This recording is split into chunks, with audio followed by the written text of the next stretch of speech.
Oh, this one. A Frog Prince. There once was a princess named Muffy, who was very rich and very spoiled. Her bedroom took up the whole tower of the castle, and it was filled with toys. She had 4 closets to hold all her clothes, 1 for each season, and 2 servants whose only jobs were to buy whatever Muffy wanted. But of all her possessions, the one she loved the most was a golden ball. It had been a gift from her parents, and it shone like the sun at noon.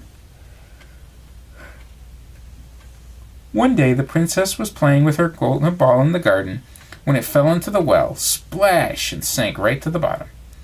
"Oh no!" Muffy cried as she looked down the well. "What's wrong, princess?" asked a voice nearby. She answered without even looking up. "I have lost my precious golden ball down the well." "I'll get the ball for you," said the voice. "You will? How wonderful!" The princess looked up and found herself staring at a frog. It wasn't a bad-looking frog, as frogs go, but it was still rather slimy and yellowy-green. "I will bring you the ball," said the frog, "if you grant me but one wish." Yes, anything," said the princess. "Flies on a silver platter? Jewel-encrusted lily pad? What do you want?" "I want you to be my friend." The princess was surprised, but she was in no mood to argue. Fine, I can do that." But the frog was not done yet. "Not just any friend. Best friends. I want us to eat together and play together and even live in the same room." All right, said the princess impatiently. This frog certainly was a talker. "I promise. Now, get the ball." "As you wish," he said, and he dove into the well. A short time later he returned and held the gleaming ball out to the princess. "Hooray!" she cried, and snatched it away and skipped down the path. "Remember your promise," the frog called after her. But Muffy didn't answer. That night, a servant interrupted the royal family during dinner. "Sire," he informed the king, "there's a frog outside who says he's here to see the princess." The king almost choked on a roll. "A frog? The princess?" "Yes, sire. He says they're very good friends." The king looked at his daughter. "Is this true?" he asked. Princess Muffy blushed. "In a way." "In what way?" the king demanded. Princess Muffy explained about the frog and her promise. "You've given your word," said the king. "Now you must keep it." Sighing deeply, Princess Muffy told the servant to let the frog in. The frog quickly hopped over to the table and onto a chair next to Princess Muffy. "I hope I didn't miss much," he said. The king cleared his throat.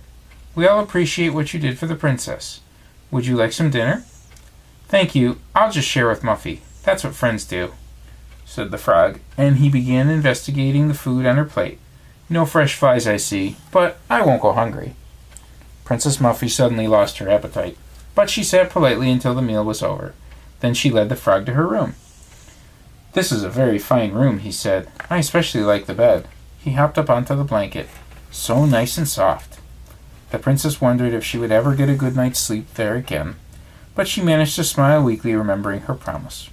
"Will you be coming to bed soon?" the frog asked. I think I'll sit up and read for a while," said the princess. "As you wish. Good night, then," said the frog, getting comfortable under the covers. When Princess Muffy woke the next morning, she was stiff from sleeping in her chair.